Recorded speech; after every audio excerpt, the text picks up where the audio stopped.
as usual, I forgot to press record on the Instagram, which is always good crack. We do it out Instagram. I think everyone's asleep in Instagram land. Probably, yeah. Fuck it. Sure, We're nocturnal. We're nocturnal. We're I'm the owl. We're owl.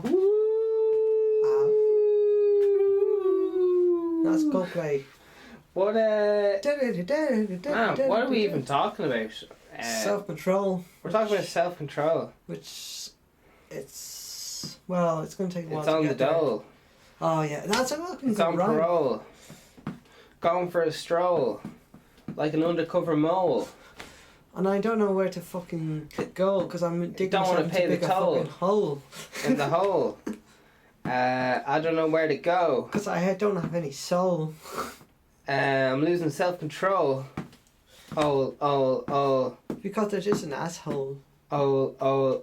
Uh-oh. I feel like a deer without a foal. Oh dear. Oh. Oh dear. I just want to play bowls because I'm old. Oh! Fuck yeah, motherfucking double rhyme. Okay. Because I can't find a fucking word to go so Fuck Instagram. Okay. We're good. Instagram. Please excuse the outburst. This is an amazing, iconic moment. Fuck my balls off, man. This is fucking live. This is live as fuck. We just did an episode. Oh man, it was so intense. We just did an episode in fucking what was it called? Euthanasia. We just tried to do an episode in euthanasia. Okay. We couldn't make any fucking jokes. We couldn't do fucking anything. I'm gonna turn this heating back on. The Studio B here, it's a little bit chilly. Studio A coming soon. Here's a funny thing, you just go on topic. Why is chili? Here's a bit of irony. If a chili is hot and spicy, isn't that right? If it's hot and spicy, why is it called a chili? If it's chili. That's a pun. It's a pun. That's like fucking contradicts you say. It's like a fine mess. Fine mess. Yeah, like it's a fine beautiful mess. But it's like that's pretty awful. It's like you're using the opposite. Like the opposite to pretty should be awful in some extent. But anyway, back to whatever it was. Self-control. Back to whatever it was. Self-control. Because I was losing it. Yeah, I'm gonna read out the old textbook definition here, and then we're gonna have a little chin wag and see what Dr.Boogie has to say about self-control. Alright, so it's going to bomb through this. We'll just see what happens, okay? I've just typed in Wikipedia self-control. We're going to see what happens. Self-control, an aspect of inability, flipping hell, is the ability to regulate one's emotions, thoughts and behaviours in the face of temptations and impulses. As an function, self-control is a cognitive process that is necessary for regulating one's behaviour in another to achieve specific goals. Oh, keep going, or is that not enough? That's fucking good. That's really good. A related concept is it goes into other things. Oh. So how do you feel about that definition? What would you give it out of 10? I give it 20 out of 10. 20 out of 10. Fuck yeah. Way beyond a 10. Alright, so well done Wikipedia on self-control anyway. They did a really good job there, I have to say. Credit where credit is due, you know? No, that's so like... what's the crack? What's self-control mean to you? Like, what's... It's like, there's definition of being tough and being tough. Being tough is, there's the facade being tough, like, look at me, I'm a boxer, I'm a fucking muscular, I'm tough. But there's being tough also, like when you're in the face of extreme. Let's say you were in a relationship or married, and then there was an opportunity for you to kind of go off astray, and knowing you would never get caught, but you decided to refuse out of loyalty. That's being tough, and that's showing self-control. Fuck. So that's it involves almost going against it involves going against nature almost to some extent, but in the long run it kind of toughens you up and it allows you to face adversity on a higher level with that little bit more protection. So adversity means like kind of like trauma or any kind of obstacles. trauma. Exactly, yeah. It means like if you were to face it, if you were to deal with a situation where there was temptation in a non-traumatic situation, and you were to overcome those, when you were faced with the trauma, you'd be better equipped to handle it. Because you almost like practiced it, you rehearsed it in advance, and you prepared yourself. You learned the script off, and you were able to go into it. And now I'm not saying it won't be a unpleasant experience. It will be, but you'd know kind of what to expect. Almost, you would kind of know how to deal with it better off than if you didn't give into. And also another thing is sometimes you have to go through an experience where you lack self-control or confidence, and you suffer the consequences, but then you realise why that happened, and then, speaking from experience, and then you decide that you find yourself in a similar situation or approaching that situation, you realise, oh fuck, I'm not doing that again. And the only way to avoid that is to go out of your comfort zone again, that you didn't do the previous time, but this time you're going to go out of your comfort zone, and you do what you had to do in order to avoid that, and it worked in your favour. So that's what self-control is. But it also means not giving into like temptation as well. That's actually the flip side of it. Is you'll be met with urges and just to act on the impulses. Like you make a decision before you think about it. That's what it is. Just express and put your money where your mouth is. Like all I can think about is pussy and religion right now. But I hope you're gonna bring me back. Bring my morals. Take my morals in check. Take the sin out of me. I don't. Religion, say. Yeah, go on, say. I want to. That's it. I just feel a need to interrupt every so often. You know. I like it. I want to hear from you. It's not just me. It's not me. Yeah, but that's my definition. Self-control is to, well, obviously not just to bring yourself outside your comfort zone, but to kind of like, almost like put yourself in a less like almost in a like a less than pleasant situation. If it means being loyal, it means you have to kind of be patient and be bored almost to that kind of thing. You have to almost be like frustrated and like fuck. If I was single, I would have done this, but then you know you're gonna be loyal and you'll follow it through. If you follow it through, like no tomorrow, and then you've got self-control. And the same in business. If you see money losing money, just cut your losses short, and then try again the next day. Because you'll often this is the crazy thing about self-control. Yeah. You'll often find if you don't give in to the impulse and you let it just kind of ride for a while, if you're in a bad mood because of it, you will actually be in a bad mood momentarily. You'll get over it in a few minutes most of the time. And 95% of people don't see that. They just see it as a quick instant fix. Even waiting 5 minutes is not good enough for them. So extend it to 20 minutes and see what happens. You will be amazed. If you did that every day, you'd be absolutely amazed at the amount of times you would be better off. It's bliss. That's what self-control is. Just adding on a small bit, not a huge amount of patience. We're not asking for anything huge, just a very small bit on each time. And when you're used to that, maybe take on a minute more. But if it doesn't require that much, then you don't have to. But if it does, just go that little bit further, just a little bit, not much. That's to me what self-control is. And it's also about putting yourself in slightly... either way, you're going to feel a little bit uncomfortable, but you should be okay with accepting that sometimes it's going to get a little bit turbulent. Yeah. And then you'll get through that turbulence and you'll land safely. So, yeah, that's self-control. You're in control of everything from beginning to end. Even if it feels like it's getting out... You can't focus on what you can't control. The idea of self-control is realising what you can control. That's such a deep concept, even in itself, like realising what's in your control and what's out of your control. Exactly. Like, I mean, you can't control like what other outcomes will happen, and you can't control what other people think or feel about you. But you control how you will handle yourself in that situation without having to worry what other people think, knowing that you're going to achieve the best outcome for yourself. And if that means being a little bit selfish, that's okay. I mean, selfish, it has such a stigma where they think you should never use it at all. And people subconsciously think they should apply to those situations, where I think they need to realise that no, I think what's the definition of selfish? They should redefine that. I mean, it's such a negative word. I think maybe they should replace it about like self-respect, because too much selfish almost to the point replies to self-respect, and the stigma says like if you're thinking about yourself at any stage you're being selfish. That is absolutely not true whatsoever.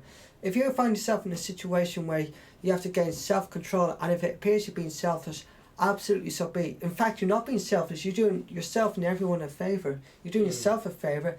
And the fact that you can do that, it means in the long run, you can be better off with other people. Yeah. You're putting yourself, you have to put yourself in a good position. It's a bit like on planes when they say, always put on your own oxygen mask first before you help yourself or other children.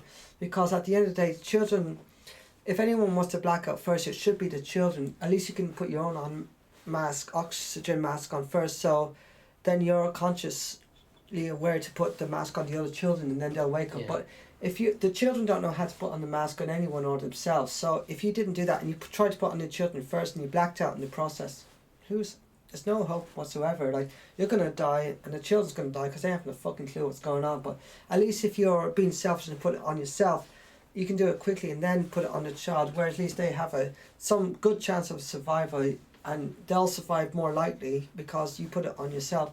So I think that's where self-control, I think get rid of the stigma behind selfishness. There's nothing selfish about what you're ever doing, achieving your goal. Don't go against that. And resist the urge for get-rich-quick schemes and things like that. Resist the urge for... The thing about self-control is going against instant gratification. That's a massive term right now, massive buzz term. Instant gratification. Very important. That is a one thing. If you can resist that and you can absolutely keep doing it, and okay, it might not be pleasant right now, but if you can over the long run, but kind of keep practicing not worrying about instant gratification, but thinking in the long run, just kind of slow it down and think ahead a little bit and decide, okay, this is what I need to do, this is what's appropriate, because instant gratification doesn't rely on logic at all. It just relies on something that's instant. Clicking on the mouse. I mean, you could click on any website, you don't know what's going to come up, but if you stop to kind of hover the mouse over and see, is this a good idea to go into or not, then maybe not. So instant gratification is not, and self-control are quite the opposite. So I think it doesn't matter what you do in life, as much as you're tempted to, as much as you're missing that person who might be having a bad day and you're having a bad day, sometimes you might have to be the stronger one, whether you like it or not. But I trust you on it will, in the long run, that will pay off. Yeah. Even if it doesn't happen now, or even if in that situation doesn't work out, apply what you learned into the next situation and keep doing that and the most important thing, do not feel bad about yourself at the pace you're going. Be proud of yourself at any step you take, not as someone else's, not because you should be over this in 6 months' time, you should be doing this. No, it doesn't matter. You might think that you do it at your pace, this person will do it at their pace. We're not harming each other. I think the other thing about self-control is people think too much about other people's opinions, and I think people are constantly checking in with I just know, even for myself, I'm constantly checking in with celebrities to see, comparing my life to them, being how many girlfriends have they had, what shoes are they wearing, and all this stuff. Keep back to you. Keep going. But I think that, we as humans, that's normal. That's that's what we're kind of made with.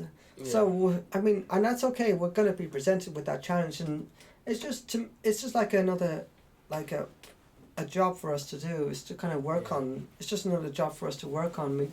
It doesn't matter how long. It's not about how long it takes. It's what are we going to do about it? How we're going to build ourselves? What we're going to do from this day forward onwards? So, what can we look about ourselves? What can we see what's the good qualities about ourselves that we can apply to, whether it's conventional or unconventional. If you have to go through the methods or somewhere in between, whatever it takes, consider it, have a look at it and then see what you can do.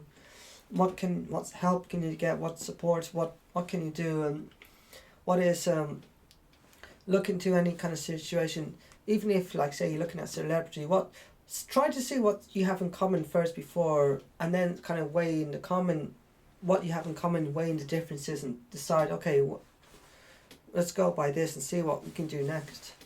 Just looking into it is like self-control in itself. You're not acting on impulse. It means you're you're thinking it over. Self-control is just thinking it over. It's not rushing into it. And I find this every day when I teach like music. I find like the one thing is when people make mistakes, you know what to do? They rush it even faster to get the result done. It has the opposite effect. As soon as I do the opposite with them, I go against your human nature, because with self-control you go against your human nature. You absolutely do. And you know what I do? I bring them to a new form of nature, a new form of muscle memory, like acting on a very positive impulse in a very different way, so they know what they're doing, but in the right circumstances. What is that different way? Like, how do you create that different frame of mind for them?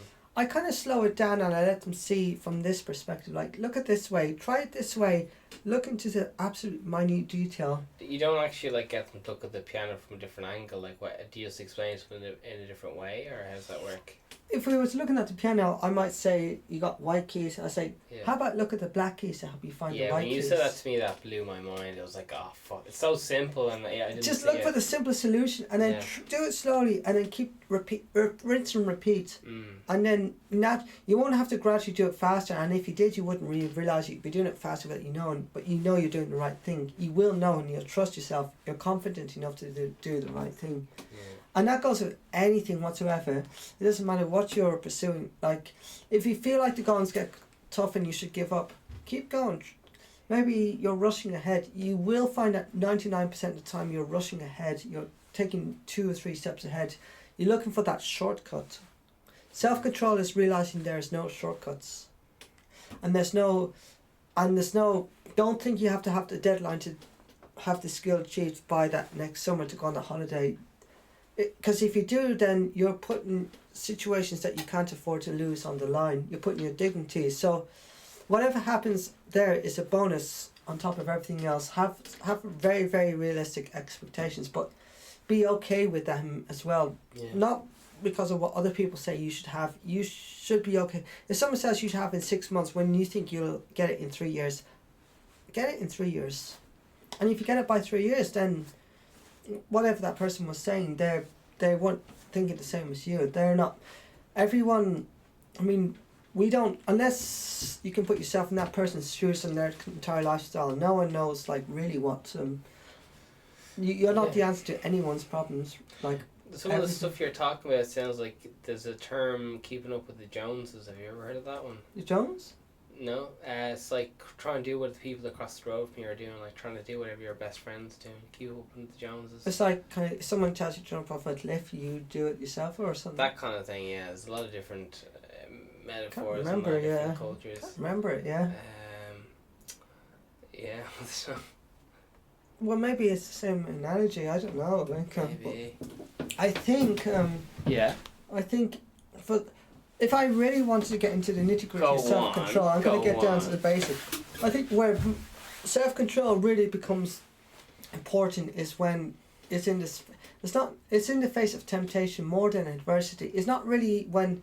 Well, actually, it is sometimes when you're confronted with a really negative situation and you want a quick fix to it, but then you realise sometimes waiting for it to find a resolution. That's where self-control doesn't happen when everything's gone good. It never does. Oh. It never will. Never has and never will. Again, it just seems so obvious, but when you say it, it's like, oh, fuck. That's genius. Like. But why would you need self-control? Everything's gone good. Everything's effortless. Like, you know everything. You know what to do. Everything's perfect. There's no problem to solve. But when you come to problem solving, that's when self-control might be something to consider. Fucking hell. So then, so like, have a kind of look at the situation. I mean, problems will occur. Not perfection doesn't actually exist, and it shouldn't do, because we evolve. If it did, why are we evolving? Why is there such thing as survival of the fittest? I've some mad shit to talk to you about evolution. Well, I don't know if it's relevant to this. It absolutely is. Are you sure? Yeah. It was like how humans evolve, because do you know the way, like, okay, there's something to do with, like, you know, slugs, and they cut slugs in half, and there's like things to do with mice, and they fed each other like mice blood, and they figured each other. They could figure out like what mouse went through the end of the maze. I'm just trying out buzzwords here. Yeah. There was like a maze, right? And they had some creatures, and they got like, I don't know, a leech and a mouse and all this stuff, and fed, and they're able to pass down knowledge, basically, is what I'm trying to say. How creatures pass down knowledge. Some of them, I think it was leech, pass it down through blood.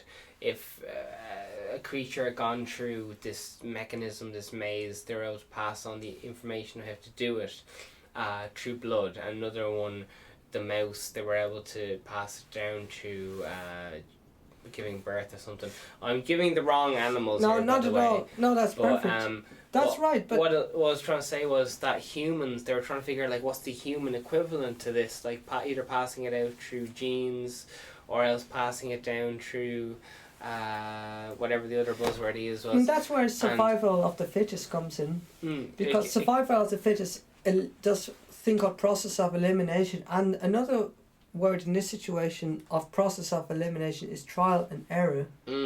So trial and error is another thing where they'll try a certain experiment out, and in certain situations it will fail, but the one place it will exceed, it will eventually get, even if it involves, let's say, mice feeding off mice and all the others die, they'll all die, but then they'll try something else. People will keep dying until they'll try that one thing where it survives. That's where it's survival of the fittest. So that experiment was the fittest, where people survived. So then they learned from all those mistakes.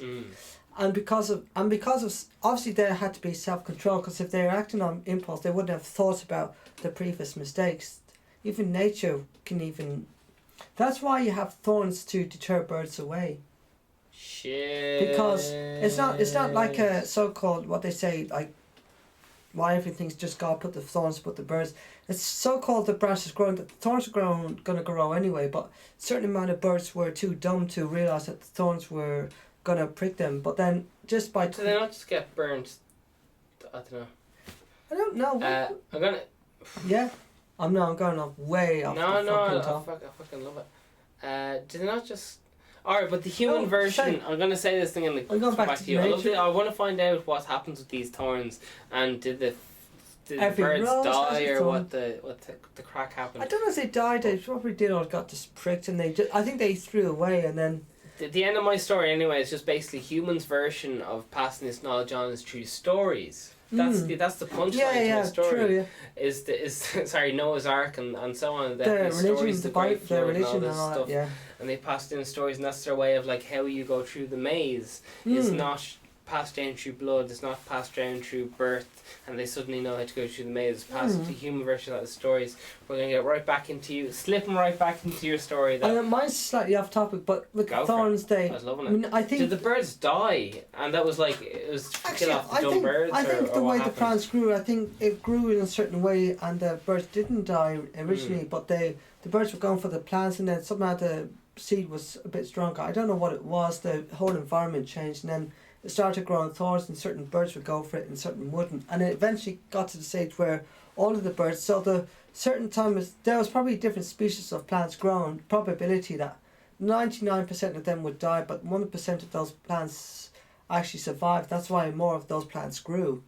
So to us it just looks like a mad coincidence, like some magical force created plants with thorns, but it wasn't. It was just something that was done possibly by an accident, but 99% of other plants that were grown to so-called try and scare off the birds probably were eaten by the birds anyway, but it just so-called happened that 1% of plants survived because of its shape.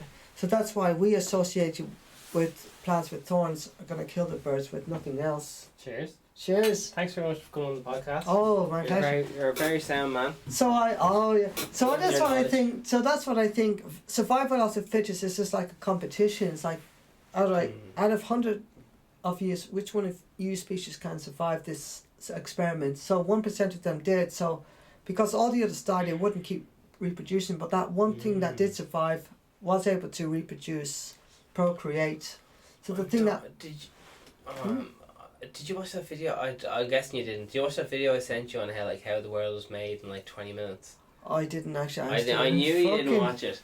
I was just. It basically goes through evolution. So and I was dying for Dr.Boogie to watch it, just to hear what he had to say, because it was like fuck it, like this is melting my mind. But no, we'll talk about it another time. Or watch it between now and the next one. I was lazy. I was just eating peanuts. Oh, I fucking living the dream. I was just eating fucking peanuts, you know. That's how we do it here. Eating peanuts. Shit, there's soap in my other pocket. not in the music shop, buying books. Books actually bought. As booked. Yeah, no, so I think, now back to the self-control. I think self-control is an element of survival of the fittest, but really? on a psychological level, not on a physical level. So it's like, right, you're going to do this, you're going to be, all of you is going to be put in a situation. Which one of you can actually resist the temptation of chasing your negative situations? Which one of you can stay firm and have a clear headed? In business scenarios, 5% will succeed at that. 5% will survive it. 95% may not. So you almost believe it's predetermined by genetics or some kind that 5% of people will survive? I think it's just predetermined by psychology and so stigma. It doesn't. Do you think degrees wouldn't come into Not at all. Really? No, not at all. This is melting my mind. I think degrees have absolutely... What? Anyone... You don't need that much self-control to get a fucking degree. I don't think. Oh my fuck. So... If you think how easy probably it's not... doesn't take fuck all to get a degree. I mean, it doesn't... That was the big fucking thing a few years ago. I mean, we all have certain self-control, but when it really comes down to it, when it comes to something that's very extreme, like a little bit more than getting a degree. Yeah. I mean, anyone can put itself through a little bit of labour. The thing is, that's almost like physical labour. I mean, that doesn't involve... That's just physical... But mental labour is far more difficult than physical labour. Do you think self-control is like one of the main deciding factors then? Like one of the key... I don't want to say like the key element to success, but is it like... It's the key to consistency. It's the key to consistency. It's the key to... Well, let's put it this way. It's the key to motivating you in being consistent in what you're ever doing.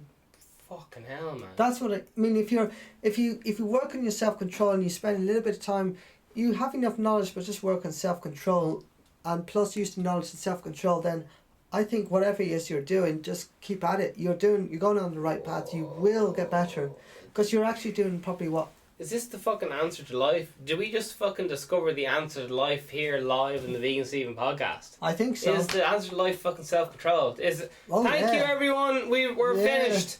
It was a good run. This is the last episode apparently. We just discovered the answer to life. Well done. Thank you. Martin Scorsese in the back. Fucking to all the strippers. Elton John. Elton John, you were all amazing. I love what you did there. Love you. Fucking hell, we did it. We did it. We discovered the answer to life. We did. We fucking got it. Cue the fireworks. Self-controlling your living. That's fucking handy enough, isn't it? That was handy. And Joe, the funny thing is, another thing I got to say is like a lot of people regret the previous mistakes, even though they apologise for it. I have one thing to say to them. The fact that you were bold enough to apologise for it and realise your mistake, you are in a better place because of... It's better to have someone who made a mistake and then realise... It's not about the mistakes, about how you dealt with it afterwards. It's better than someone who never had that opportunity to make a mistake. The way I say, with every mistake comes an opportunity. So never feel bad about making a mistake. You are even if that person decides to never forgive you, you're not a bad person. That's their opportunity that they decided not to take on board. Even forgiving someone else is an opportunity as well. And realising, regardless of what anyone says, that's self-control, and that's like being that's dignity as well. And that's where reconciliation comes into it. So I think, consider, if you ever think that you should reconciliate and you are kind of getting in touch, consider going the full whack. Definitely consider it and see what happens. It works wonders. It's... Have you ever heard the expression, turn your worst enemies into your best friends? Oh, that's fucking the dark arts, man. That's like reverse engineering. I'm plagiarising what you're saying. Reverse engineering. I always talk about reverse. Anyone who hangs around. But if you reverse in psychology, it works same way, just as that. Like it works, and I tell you, it's one of the best feelings. It's almost better than falling in love, almost. Yeah. But it's good. You're not going to regret it. It's more consistent. You will never feel ashamed of it. So, start self-control. It will get you somewhere. Have a think about it and see what happens. Otherwise, I'm coming to your door with Here's Johnny. And if you don't post this message to 6 pages by the end of tomorrow, the Boogie Flubber is going to come into your room. Boogie Flubber. And he's going to come in and rape you and kill you slowly. And he's going to fucking kill all your children, and he's going to marry you. Will he marry you and give you the things? He'll kill you and then he'll marry you. It's like that kind of... There's people who go on a boat in like the Caribbean where it's legal to marry a dead spirit, like a spirit, a natural ghost. I think you were telling me something before about someone marrying a dead person or something. Did I mention it on a podcast? Because there's a woman from another place in this country, she did that, and she divorced the person ultimately because it decided she had enough of his shit or something. Yeah, it was haunting her too much. It wasn't just I thought it was transparent, but it turns out she couldn't see through that person. Oh, we're going to hell. We're going to hell. Hail Mary, full of lad. We're going to hell. We're sorry. We didn't mean it. We're trying to be cool. We're trying to have a podcast. No, this is where self-control We're just trying to impress our friends. This is where self-control just like... We're drinking the blood of Christ here. Ooh. Oh, we're not allowed to say that either. We're drinking the blood of self-control. Ooh. VeganSteven podcast here, bringing you the answer to life, no bother. I got Time Magazine's Person of the Year there, funnily enough. Yeah, they were going to give Greta, but last minute they decided VeganSteven, he seems like a bit of crack at a party, so they said, listen, better luck next year, hun, to Greta. And I was like, listen, Greta, I have no idea who you are, but fair play to you and better luck next year. Nice. I'm new to the game. I've only been podcasting for 2 months, but you're fucking... Cheers, Time Magazine. Cheers to that. So that's what happens when you're a fictional character just making up, just waffling, you know? People just give you awards. People just give you awards. So we're here, we're live. This is live. This is mad. This is live. We're here talking about the topics. If I could be more descriptive, we're talking about things. Self-control, philosophy, and application to life. Oh my God, application to life. Here's what I'm dying to know. I know this is obviously too much to ask. No, right? it's not. But the 10 Commandments, according to Dr. Boogie. Yeah. Dr. Business is still he's still the sore cold. I had a cold. He caught chlamydia there, and he's out sick. Or is it gonorrhea? One of those ones. Diarrhea. But diarrhea. The 10 Commandments, according to Dr. Boogie, as regards for reaching fulfillment. Okay, here we go. Well, I'm gonna make them up as I go along. Yeah, grand. Just make them up. So just say you've heard the voice of VeganSteven being like, I put you on some psychedelics and I said, listen, this is all imaginary fictional characters, okay? So please, if you believe this, you're not in your right mind. But that's all right here. Yeah. Dr. Boogie, you have the voice of God in you. Please speak to my people. Oh, I need my megaphone. Dirk. And that's all I have to say on the subject. So improvise the 10 Commandments, please. We're just having a laugh here, so please bear with us. Life? Okay, sorry. Not giving a shit. Oh, sorry, is number 1 life? Yeah. Okay, number 1 is life. Number 2 is... Not giving a shit. Not giving a shit. Number 3... Tell everyone else to fuck themselves. Tell everyone else to fuck themselves. And that's going to be a lot of letters. We have to pay €50 a letter here, so that's... We're going to have to keep these short. No, do you have to pay it? Okay, number 5... Or just skip 5. Number 5. 5 Commandments. Positive, just positive. One where he's thinking about the Irish printer scandal. He's keeping his... I'm being racist, though. Right. He's thinking of all inclusive here. Next one. Look around.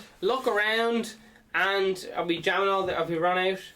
No, keep going. We haven't. Okay, the next one, whatever, number 1, 8. Slow down. Okay. We might be I don't know. Number 9. Or what do you want? 8 and Love yourself. Love yourself. All puns intended. Alright, no one puns last intended. one. Okay, last one. I'll summarize. Here we go. Believe. Oh. Yeah, I'm ending on that. Believe. We're signing out.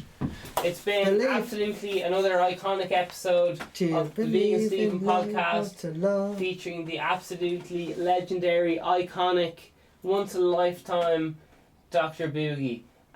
We're just finishing. Will you do 5, 4, 3, 2, 1, Dr. Boogie, and then we'll stop it. 5, 4, 3, 2, 1. Mwah. Out we go.